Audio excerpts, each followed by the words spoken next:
Praise the Lord, ஹல்லேலூயா. கிறிஸ்துவுக்குள் பிரியமானவர்களே, இந்த அருமையான காலை வேளையிலும் தேவ சமூகத்துக்கு வந்த உங்கள் ஒவ்வொருவரையும் இயேசுவின் இணையற்ற நாமத்தினாலே அன்பின் வாழ்த்துக்கள். இந்த நாளிலும் சங்கீதம் 121 2ஆம் வசனத்தையும் அடியேன் வாசிக்கிறேன். எனக்கு ஒத்தாசை வரும் பர்வதங்களுக்கு நேராக என் கண்களை ஏறெடுக்கிறேன். வானத்தையும் பூமியும் உண்டாக்கின கர்த்தரிடத்திலிருந்து எனக்கு ஒத்தாசை வரும். ஆமென், ஹல்லேலூயா. இஸ்ரவேல் ஜனங்களுக்காக இது எழுதப்பட்டிருக்கிற அருமையான வார்த்தை பாருங்கன்னா, அந்த நாட்களில் இஸ்ரவேல் ஜனங்கள் ஒரு பிரயாணமாக ஒரு ஊருக்கு போகிறாங்க. ஒரு இடத்துல இருந்து இன்னொரு இடத்துக்கு பயணம் போகும்போது இப்போ இருக்கிற மாதிரி அந்த பயணம் ஈஸியாக கிடையாது. அப்போ அவங்களுக்கெல்லாம் பார்த்திங்கன்னா நடுவில் திருடர்கள் வரலாம், இல்லைனா மிருகங்கள் அடித்து போடலாம்.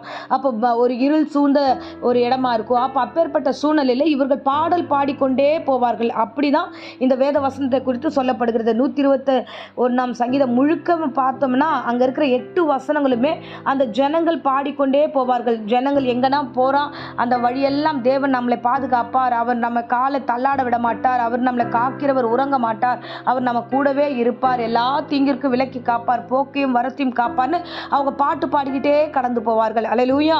அவருடைய பெரிதான நம்பிக்கை என்னவா இருந்தது ஜனங்களுக்குன்னா, எனக்கு ஒத்தாசை மனுஷரிடத்திலிருந்து வராது, என் தேவனிடத்திலிருந்து மட்டும்தான் வரும். எனக்கு உதவி என் தேவன் ஒருவர் தான் எனக்கு செய்ய முடியும். என் தேவன் ஒருவர் தான் பாதுகாப்பு கொடுக்க முடியும். என் தேவன் ஒருவர் தான் என்னை பத்திரமா பாதுகாத்து கொள்ள முடியும் என்று அவர்கள் அறிந்திருந்தபடினால இந்த சங்கீதத்தை அவர்கள் பாடிக்கொண்டே செல்வார்கள். ஆமென், அல்லேலூயா. அருமையான பிள்ளைகளை, இந்த நாளிலும் தேவ சமூகத்தில் சொல்லுகிறேன் பாருங்க. ஆண்டவர் பேசுகிற வார்த்தையை கவனமாக கேளுங்க.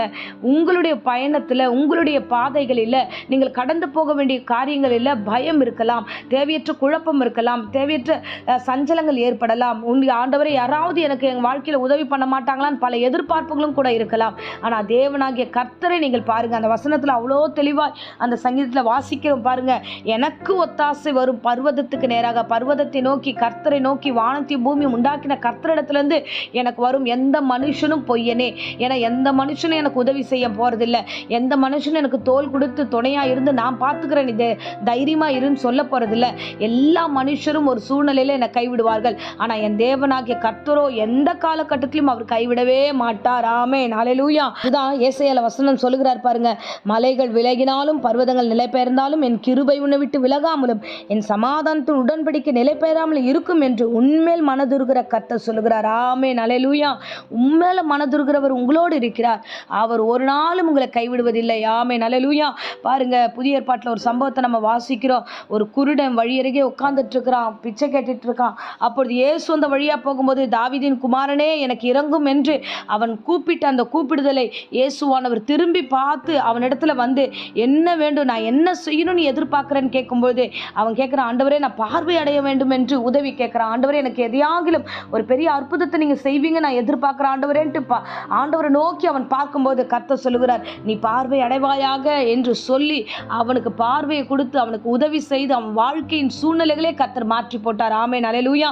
இன்றைக்கும் நம்ம நிறைய பேர் பார்வை இழந்தவர்களை போலதான் மனுஷனை நோக்கி நோக்கி பார்க்கிறோம். மனுஷன் கைவிடுவான்னு தெரிஞ்சு அந்த மனுஷங்கிட்ட போய் நிற்கிறோம். அவங்க தரமாட்டாங்களா, இவங்க செய்ய மாட்டாங்களா, இவங்க பண்ண மாட்டாங்களா அப்படின்ட்டு பல நேரங்களில் மனுஷனை நோக்கி அலைகிறோம். இல்லை, என் தேவனை நோக்கி பாருங்க, பர்வதத்தை நோக்கி பாருங்க, மலையை நோக்கி பாருங்க, ரட்சகரை நோக்கி பாருங்க. அவர் இறங்கி திரும்பி வருவார். இரக்கம் உள்ளவர். அவர் இறங்கி உங்களுக்கு உதவி செய்ய வல்லவராக இருக்கிறார். ஆமென். ஸோ இன்றைய தினத்தில் அவரை நோக்கி பார்க்கிற முகங்கள் வெட்கப்பட்டு போவதில்லை.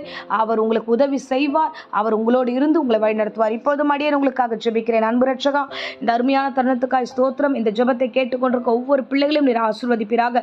ஆண்டவரே, ஒத்தாசை வரும் பர்வதங்களுக்கு நேராக என் கண்களை ஏறெடுப்பேன் என்று இஸ்ரவேல் ஜனங்கள் சொன்னது போல நாங்களும் ஆண்டவரே அப்பா இந்த காலை முதற்கொண்டு ஆண்டவரே உம்மை நோக்கி பார்க்கிறோம். எங்களுக்கு பல தேவைகள் உண்டு ஆண்டவரே, பல தேவைகள் உண்டு ராஜா. ஏசப்பா, அந்த பிரசங்கத்தை கேட்கிறவர்களுடைய வீடுகளிலே எத்தனையோ தேவைகள் உண்டு ஆண்டவரே. அப்பா, அவங்க தேவைகள் எல்லாம் சந்திக்கப்படட்டும். பண தேவைகளை சந்திப்பீராக ஆண்டவரே. அப்பா, ஆரோக்கியத்தை சந்திப்பீராக. கர்த்தாவே, பூரண கிருபைகளை கட்டளிடுவீராக. சண்டை சச்சரவுகள், வியாதி விக்கிரங்கள் நீக்கி போடுவீராக. சமாதானத்தை கர்த்தாவே ஓர் வீடுகளை கட்டளிடுவீராக. நீர் உதவி செய்ய வேண்டும் என்று அங்கலாய்த்து நாங்கள் தேடி ஆண்டவரே உம்மை நோக்கி பார்க்கிறோம். ஆண்டவரே, இறங்கி ஒவ்வொரு வீடுகளில் ஒரு பெரிய ஆசீர்வாதத்தையும் சமாதானத்தையும் சௌக்கியத்தையும் கட்டளிடுவீராக. சமாதானத்தை கெடுக்கிற பிசாசை இயேசு நாமத்தில் சபித்து கட்டுகிறேன். குறைவை கொடுக்கிற பிசாசை இயேசு நாமத்தில் சபித்து கட்டுகிறோம்.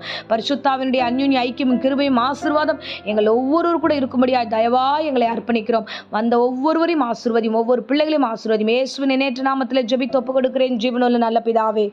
ஆமென், ஆமென். Praise the Lord. God bless you.